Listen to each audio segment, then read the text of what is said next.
ተቃለስቲ ዘለዎ ሃገር እዩ ገዳይም ይኹኑ መንእሰያት ይኹኑ ውፉይ ንዓይት መርሓኒ ይደሊኒ ውፉይ ኣብ ጅቦ መየትዎ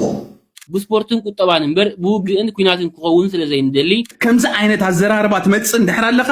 በቃ ብለካ ኣለኹ እዚኣሲ ኣይትኸውን እያ ህዝብና ንምክፍፋል ዝሰርሑ ብቁፅሪ ኣጻብዕ ዝቁፀሩ ሃሱሳት ከም ዘሎ ኣይጠፍኣናን ምክንያቱ እሱም ተተሳዒሩ ሕልናና ቀስም ከም ኤርትራውያን ፍትሒ እንተኮይኑ ኣብ ዓድኻ ኸይድካ ኢኻ ትኳሻሕ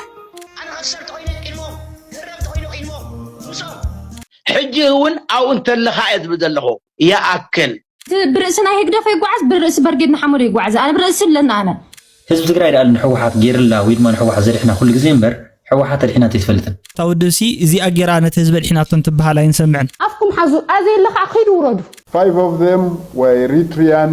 nationals. سلام ጥዕና ሃበለይ ከመይ ኣለኹም ከመይ ተቐኒዩ ክቡራትን ፍእትዋትን ተኸታተልቲ ሽደን ሪኣክትስ ዋን እንሆሎ ማዓንት እውን ከም ትልሙድ ሓዱሽ ቪድዮ ሒዘልኩም መጽ ኣለኹ ማለት እዩ እነዞም እንታይ ገደሰካ ናይ ኤርትራ ዝብሉኻ እዝኒ ኣይተሃቦም ኢልነሎ ክብራብ ሰይ ማለት እዩ ክብራብ ሓወይ ትክክል ኢኻ ግን ኣነ ከምዚ ተገዳስነት ከሃብኩም ምሕላፍ ገለጠፊ ንገለተ ይኮነስ ሓደ ሓደ ግዜ ኣረድዮም በኣግባቡ እንታይ ክዛረብ ደልየ ከም ዝኾንኩ ክሓልፍ ስለ ዝደለኹ እዩ ማለት እዩ ብጣዕሚ ተገዲሶም ርእቶታት ንጽሓፉ ለይ ሰባት ኩሉ ግዜ ዝህቦ መልሰለኒ ድሕሪ ሕጂ ኸኣ ማለት እዩ ጊቭ ኣዌይ ከዳሉ እየ ብጣዕሚ ጽቡቕ ዝኾነ ጊቭ ኣዌያት ማለት እዩ ንዓኻትኩምን ብጣዕሚ በኣግባቡ ክጠቅም ዝኽእል እዩ ሓደሽቲ ዝኾንኩም ሰባት ኣለኹም ብብልኹም ማለት ድሕሪ ዳ ነባራት ኮይንኩም ከዓ ንሽደን ሪኣክትስ ዋን ርእቶታትኩም ጸሓፉ ላይ ክብለኩም እየ ዝደሊ ማለት እዩ ዝገርም እዩ ንኺድስከ أبنا لهم عند فيديو زلوا وعلى علة 308/2024 مالتون صباح جرمن تزاربوا ممهر بين قبل زي أبير ويكا وفي كم مأتو غيرنا خالوت فيديوهات كندس سينام جرمن كا سفي حجري بزحت قالست زلوا حجري قدايم يخونوا منسيات يخونوا مأكولات يخونوا قال سنا نتصر سفح إن أنا تعودت يزبل زلوا كمان دابلكي عد زخي زلوا نسن تاين زمصا انت الكا ثلاثه عبيت نغراتين زمصا حدا مورال لا تقالستي معقب نتي مومنتم معقب كونسيستنسي مالتي كلا اي ايكونومي بتبوز جبر متخخاب بتشعز جبر مزنقع بتشعز جبر كونفرنس زركب اتاوي نتوم من سياتنا بزتفعل عليه مخنيات حجز اليوم حجز كرهبه ولا بملو أي شفن أكل نايتناي أمريكا ناي كندا زرع خيو نعاتهم بقطبة تورسن حجز نمجباري ثالث هاي دبلوماسي نتوم بلاني يزبهالو خا بحق منقدي حقاو منقدي تتقلمهم سي مست سب حق خوف يلوم او ومبر تلازيهم كسرحو زبهالو نصوم نقدميت يزبل انا بوغنيكو نساتهم نقدميت انت مصيوم سي تخالي نغرا صقاما يخون زبل ريته يزلن كموم زامس ولا سبات بملኦም ገንዘብ ወሳኒ ስለ ዝኾነ ሓደ ምትኻብ ገንዘብ እዩ ካልኣይ ከዓ እቲ ምርድዳ እንዳዓበየ خير ዝብል ዘረባ እዩ ዘለዎ ማለት እዩ ሶ ኣኼባሎ ጽባሕ ውፍ ኣብ ጀርመን ድሕሪ ሎሚ ምስተጋሩ ውድድርና ብስፖርትን ቁጠባን እምበር ብውግእን ኩናትን ክኸውን ስለዘይንደሊ ነዚ ንምውጋድ ምሳሕዋትናን ጎረቤትናን ተጋሩ ስፖርታዊ ምሕዝነታዊ ጾታ መዲብና ኣለና እዚ ድማ ነቲ ሰላማዊ ጉርብትና እምነ ኩርናዕዩ ብሰላም ምፁ ክፍሊ ባህልን ስፖርትን ብርጌድ ሓመዱ ጀርመን ከምዚ ክንገብር ተለና ከዓ ደግፉና ክንድግፈኩም ኢና ንዑ ኣብ ተረኸብናሎ ተረኸቡ ኣብ ተረኸብኩም ክንርከብ ኢና ይብለና ኣሎ ማለት እዩ እዛ ኩዕሶ ተኸለን እንተ ኮይንካ ጀርመን ናይ ዩቲዩበራት ኩዕሶ እንድሕር ዳኣሊ ኮይኑ ክሮስ ቦርደር ኣብ መንጎ ኤርትራን ተጋሩን ኩዕሶ ክህልተሎ ኣጥቃዕዲ ኻንስኻ ክንፊ ኢኻ ሕጃና ማለት እዩ ተኸለን እንተ ኮይንካ ዓድመኒ ኢኻ ኣብታ ኩዕሶ ከይትገድፉን ገለ ኢለኩም ኣለኹ ብዙሓት ሰባት ካትዓዲምኩም ኣለኹ ናይ ሕውነት ዘረባ እዩ ብጣዕሚ ጽቡቕ ደስ በሃሊ ዘረባ እዩ ክንቀጽል ኢና ናብ ዝቕጽል ባባ ኣፈወርቂ ማለት እዩ ንስማዕዮ دعواتكم كم خيدرم وفي نعيت مرحني دليني وفي أبجبوا ميتوه كم سبقين بس حمود لهم درجات يبنقهم أمريكا خيرو سمينار كقبر أمريكا خيرو سمينار كبر حبوي ولداي ورسلي سبين أبدي حزبي يرترى بورا جنة يزمر راح له فكرة فايتر أخمو دك سراية كي كمو سمينارات كي قبروا يلو أول سعيد نزل سناي قرما يدويلو زر سناي قرما يتداويلو عشو ودن سلام أوصل فوق أزي فستيفال بوريلو تبعايلو صبو كيرا نغرقو ናይ ባባ ኣፈወርቂ ዘረባ ግን ኣነ ኣምነሎም እዩ أنا ولا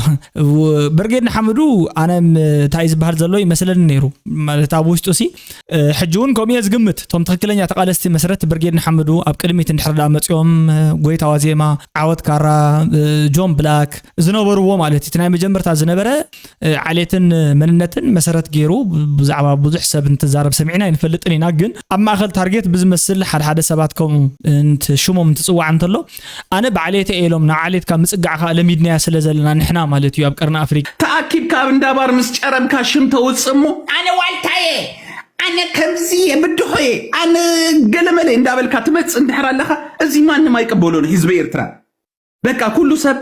اي نايو راجا ناي كبابي كمز اندابلي يفنفنكا كم ويلنا فنفينا نتيوم انصار دخونا تحساسب አይደለም كم غيرنا سيرنا يوم نيرنا اسخا دما توديبካ بخال كمز عينت ازراربات مص اندحر لها بقى بلكالو ازياسي ايتخونيا ስለዚህ ኣብ ናይ ሚኪ ተኪ ዘላ ዘረባት ጽቡቅ ነገር ማዕመናይ ተጽበው እዩ ጽቡቅ እዩ ሚኪ ተኪ ብቀድም ሕጂ ኣብ ወግዕታቱ ጽቡቅ ተዛረብ ሰምዒና ይፈልጥ ነረ ሎም ግን ጽቡቅ ይዛረበሉ ሓደ ግዜ ማለት ሰብካ ታብ ትሕመቁ ተወስደሉ መብዛሕቱ ጽቡቅ እንድሕርዳ ይሰርሕ ኮይኑ ከም ዘላታ ክንቀምጣ ስለ ዘለና ከም ዘላታ ቀሚጥናሉ እንዲና ዝብለኩም ዘሎ ዝጸበበ ወይ ከዓ አንጻር ናይ ዝኾነ ነገር እንዳተበገሰ ዝኸይድ ኣይቀበልን እዩ ዝገርም እዩ نخيد اسكا بقولباب نا إرتراويان بقولباب ودبات بقولباب كلن تبعيسهم كلا وطقلا كلا ودي خبساء كلا سلامة كلا خستانا كلا ود أوراجع كلا ود قبيلة كلا كالي يترف أو وجدتن قبيلات جزء أرسل أكون نحنا سوا حنتي كونت كل تسلست سوا يدرنا عصورتان سوا تبهلالو أيفعلون بيلمون حنتي بيلنا كونت سلست بيلنا له نجد بهلالو توقس بهلالو تركز بهلالو كسب كم زعين الدرجة نهزبنا نمكففال بسرحو بخصري أصابك بخصرو حسوسات كم زلو أي تفعنان أنا كساولومي كابز جرمن نجار كنجركم أب عفنتي سرعات قال تريو نس بحري تايو توقعي كم زي خمزين دحر كوينو وأنا عملت بورجات كفافلو نحر دعوينكم نو كتكفافلو عين وراكم إنك تجوروز جباكم نجار تايو كم زي زبالة خالي مفتح لكم تمفتح خاب سلام بتفاقركم من إيكونومي كابكلا زي ترخو خاب زي ترخو ويلكا كم مزرعة مالتي زجور سبعة علو نفلت أمينا يرخبنا خامسوم دابل كتزارب نحر كوين كاجن تاي زري إني فخرائيو نايل بياز جبر ندي نجرب حات إرسي إلا فكر قال ينبر بق عفان سرعة كل جزء أي كم دي أتجبر لها وا دابله نافكر خص من مكايو زدل مالتي بلحي رأس عند حلوسي كم زي يوم عين الزول سيلهم زي كونه مصحفا بيوكاتهم صوم ناي عفان سرعة من قدتات مختالهم تعميز حزنك جنت رأس زي مكينا زلهم قال كم يجري في دلاي فتحكم مرأي خونا لك مرأي خونا له الصوت شجر كحلف له الصوم كنت يمزق نتمنى سي أبتاش ميته فنجر يتحزوا قديمهم رايح حجز حزي مناسي مساكين حدار يبلهم سرح يبلهم قال يوم ابو سربيته وحيفهم قال يوم ورقتهم صحدوا جيم ابز اوروبا تهلي هتفولتي وطم مالتي رايح حج جون بلاك سي دا برجين حمدو ابي سوانيرو امودات ابو سربيته تيم غحيفهم كم زيو تقال سي قالوا لحنتاش ميكون كان لاي دلاي فتحيت بلهم تيم دنب عن كل اليوم زبل باك اوروبا فتحين تخينو عدها غير كهاتكواشح أب عدها خير كاتوكاشة كم جاء تريف يا عدها مقالة سنت زلوكا عدها يتسددني خا أب عدها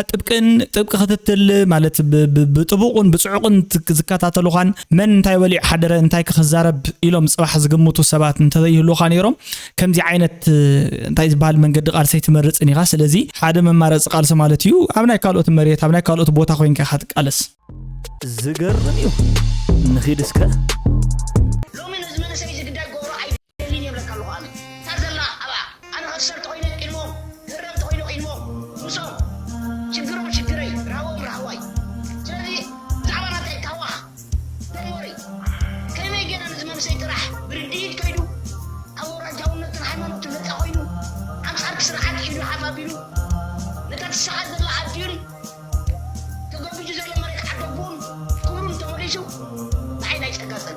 عجي جون بلاك زبوله يسمعهم مودو مالت قالب تغبار زبال كمزي اي اسرن يلو خم تزغبر تزخون نيرو تحبيم بترفه ወይ كعب خلي بصحات مخنياتات بمفطر مالت يو لبام تصاويتن خالوت شتتبيلون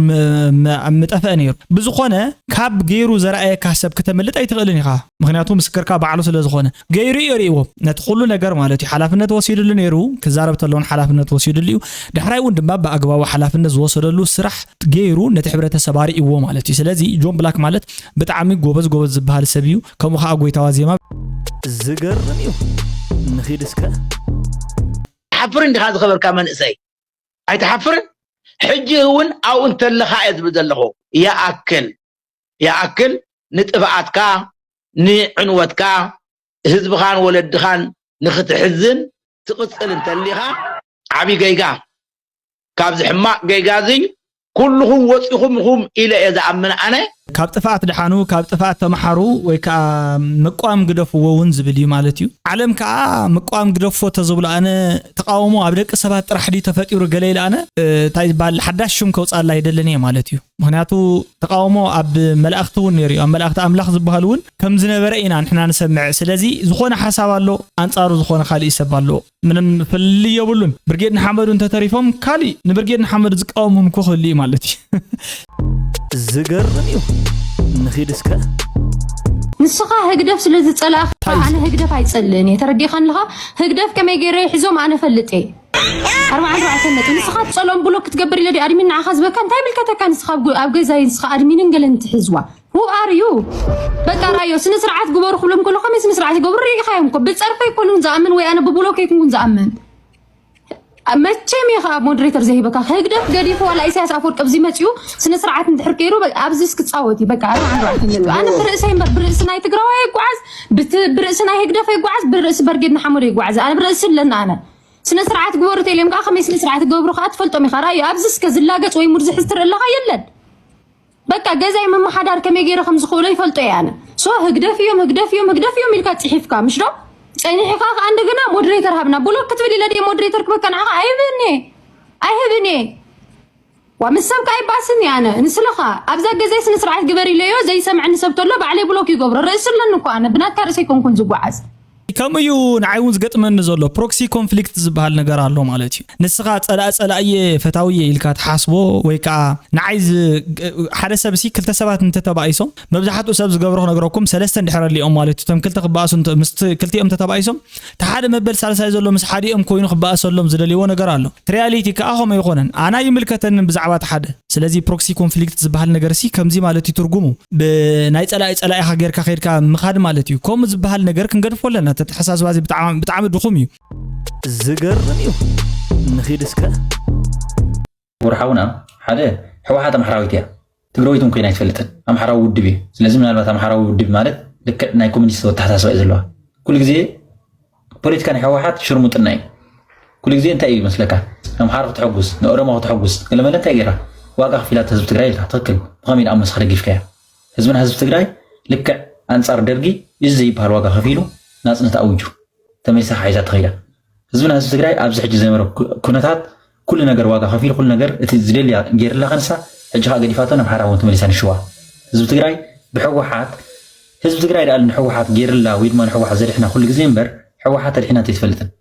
ንህዝቢ ትግራይ ኣብዚ ኩሉ ነገር ጆኖሳይድ ኣብዚ ኩሉ ነገር ዋጋ ኣብዚ ኩሉ ክስደድ እዚ ኩሉ ክፀንስ ገበረት ሕወሓት እያ 100% حق استزارب من اسي مالتي 100% حق እዩ ንሕና ከም ህዝቢ ህዝብና ዳነታ ውድብ ድሕና ዋንበር ታውድብ ሲ እዚ ኣገራነት ህዝብ ድሕና ተንትበሃል ኣይንሰምዕን ምናልባት ኩሉ ግዜ ካብ ቀደም ቃል ሲጀምር ማለት 97 ዓመተ ምህረት ጀምር 10 ሳታት 50 ሳታት እዮም ጀሚሮም ሰው ሳታት ወን ይጀምር ኩሉ ግዜ ኺድ ህዝብና ኣብ ግንባር ኣሎ ኩሉ ግዜ ይሰለፈሎም ኩሉ ግዜ ዓወት የምጽእ ተዓወት ከዓ ዝኾነ ሰብ ጠቕሊሉ ብሽሙ ብራንድ ገይሩ ብራንድ ሎጎ ወሲዱ ሂቡ ናምናቱ ይልጥፉ ማለት ኮሞ ማለት እቲ ኢንፍሉዌንስ ህዝብና ዝፈጠሮ ጽዕንቶ በዓለም ደረጃ ተይተረፈ ማለት በዓለም ለኸን ተይተረፈ በኢንተርኔት ደረጃ ተይተረፈ እዩ ጠቅላላ the strongest region ተባይላ ጽዋዕ ዝገበረ ማለት እዩ ነዚ ብሙሉ ዘሎ ዓወታት ብሙሉ ሒዝዎ ዝተሸርበ ሓደ ውድብ እዩ ሒዝዎ ዝኸይድ ኩሉ ግዜ ውድብ ንህዝቢ ትግራይ ድሕናቶ ኣይትፈልጥን ህዝቢ ትግራይ ግን ውድብ ዘድሕና ማዓት ቁጥሪ እዩ ኣብ ዓለም ኣብ ዝኾነ ፖለቲካዊ ተጥዕሃሉ ናይት ሃገር ዩኒፎርም ዝተኸደነ ሰራዊት ክድግፎ ይዘለካ ምክንያቱ ሰራዊት ናይት ሃገር ናይት ህዝቢ ተባሂሉ ስለ ዝሕሰብ ማለት እዩ ኣብዚ ግዜ ግን እዚ ናይ ኤርትራ ሓይልታት ምክልኻል ኣብ መሬት ናይ ትግራይ ኣትዩ ሰብ ክቐትል ነቶም ዝከላኸሉ ዘለዉ ወታሃደራት ከይተረፈና ናይ ትግራይ ክቐትል ከሎ ኣነ ክሰዓር እየ ዝደልዮ ምክንያቱ እሱ እንተተሳዒሩ ሕልናና ቀስን ከም ኤርትራውያን ሕጂ ተውዚ ዘሎ ዘረባ ካብ መጀመርታ ክልተ ስሕተት ኣለዎ ኣብ ዝኾነት ዓዲ እንድሕር ደኣ ጠጠው ክትብል ዝግባእ ኣካሲ ምስትናትካ ዩኒፎርም ዝተኸደነ መከላኸሊ ሰራዊት እዩ ኢሉ ኣነ ከዓ ዝብል ዘለኹ ንሱ ሰራሕ ናይት ሕገ መንግስቲ ሰራሕተኛ እዩ ኣካል ኣኽባር ናይት ሕገ መንግስቲ ኣካል እዩ ስለዚ እንድሕር ደኣ ነቲ ሕገ መንግስቲ ዝበሃል ነቲ ኣምብሬላ ኣኽቢርዎ ኸይዱ ክተኽብሮ ኣለካ ተዘይኽብሮ ኮይኑ ግን ኤጌንስቱ ኢኻ ትኸውን ከምኡ ዝበሃል ኣመለኻኽታ እዩ ዘለኒ እንድሕር ደኣ ከምኡ ዓይነት ኣመለኻኽታ ትክክለኛ ኮይኑ ኩሉ ግዜ ዝኽሪ ተዝኸውን ኣብ ጉዳይ ሶርያ መንግስቲ ስዒሩ ወይ ከዓ ተዓዲ ድሒና ጠጠው መበለት ነይራ ማለት እዩ ስለዚ እቲ ስሕተት ካብ መጀመርቱ እዩ ዝጅምር ንቐፅል ህዝቢ ኣይትረብሽዎ በቃ ኣይትረብሽዎ ሰላም ይደሊ እዚ ህዝቢ እዚ ሰላም ከም ዝደሊ ከዓስ ባዕልና ንሪኦ ኣለና ኩናት ተባሂሉ ሕጂ ኣደታትና ከመይ ኢለን ሓቂፈን ከብደን ኣለዋ ባዕለን እየ ዝፈልጣ ኣብዚ መፅኹም ግን እንታይ ክትብሉ ትውዕሉ ኣለኹም ንሪአኩም ኣለና ኣደታትና ግን መዓስኩን ተጉ የብልና በላ ከምዚ ኣለን እየን ከብደን ሓቂፈን ዘለዋ ደቀን ከይምልጠላ ሕጂ እውን ቶም በራውር ደቀን ከይምልጠላ ሓሳውት ለኻበጥኩም ኣብዚ ሚድያ ዘለኹም ኣፍኩም ሓዙ ኣዘይ ለኻ ኺዱ ውረዱ እሺ ቅድሚ ሕጂ ተመኽኒ ምሽ ነይርኩም መንገዲ የለን ዶ ታኪድ እስከውረዱ ውረዱ እስከጣዕሙ ዋስከታ ታጥይት ማዕርኽ እንደይ መራር ምዃና ትፈልጥዋ ታእግር ምስኣን ዓይን ምስኣን ኢድ ምስኣን ቃንዛ ስጋ ምን ያህል ከቢድ ምዃኑ ክትፈልጥዋ ኪድ እስከውረዱ ሓሙሽተ ኤርትራውያን ዝርከቦም ሻድሻይ ኢትዮጵያ ድሕረቲ ብኢሚግሬሽን ናይ ዩጋንዳ ዕለት 13 ዝተገበረ ምትሓዝ ወይ ምፅራያት ተባሂሎም ዝተተሓዙ ኤርትራውያን ተታሒዞም ናብ ቤት ማእሰርቲ ድሕሪ ምውሳዶም ካብ ቤት ማእሰርቲ ስለዝሃደሙ መንግስቲ ዩጋንዳ ኣብ ሰዓት እዚ ኣብ ናይ ወንቲ ሊስት ኢትዩ ኣብ ምፅራይ ይርከባሉ ወይ ድማ ኣብ ሃድን ይርከባሉ ነዞም ሰባት እዚኦም ንኽተሓዙ ሰባት እዚኦም ስእሎም ጥራይ ዘይኮነ ወላው ናስማቶም ከይተረፈ ዘለዎም ኣድረሳት ብምሉእ ኣብ ማሕበራዊ መራኸቢታት ተዘርጊሑ ኣሎ ብከምዚ መገዲ ድማ ኤንቲቪ ዩጋንዳ ይኹን ካልኦት ቴሌቪዥናት ናይ ዩጋንዳ አማስ ሜዲያታ ዘርጊሕሞም ኣለዉ እቲ ቪድዮ ነዚ ይመስል 5 of them were Eritrean nationals and one was Ethiopian እንታይ ገይሮም ከም ዝሃዶም ስለዘይ ንፈልጥ ንሕና እንታይ ከልዩ ኣሲርዎም ነይሩ እውን ስለዘይ ፈለጥና እንድሕር ደኣ ካብ ሕጊ ወፃእ ኣሲርዎም እንተነይሩ ጀጋኒኦም ጓዓምለጡ ምክንያቱ ህይወት ኣብ ካሊእ ዓለም ከይድካ ብዝኾነ መንገዲ ክትረክብ ትኽእል ኢኻ ሕጋዊ ዘይኮነ ስራሕ ሰሪሖም ተታሒዞም እንድሕር ደኣ እንተነይሮም ድማ ናቶም ነይሩ ጥፋኣት ግን ከምዚ እዩ እቲ ዜና ነዚ ዝመስል ነይሩ ናይ ሎማዓንቲ ቪድዮ ነዚ ዝመስል ክሳብ መወዳእታ መደብ ሪኢኹሞ ኣብ መወዳእታ ድማ ሸረፍ ኣለዎ ኢልኩም ናብ ካልኦት سبسكرايب جيركم نتخدو بملوكم أزي زمسجنكم زي شدن رياكسس وانيو كسامو داتا مدب ما تخاتيلكم بتعامل خبرتي هذا اللي كلكم يدلي لو أمكن يكون لكم إحنا قد نيوتا. Good light. نحن حضرت حواتي ما نطيب.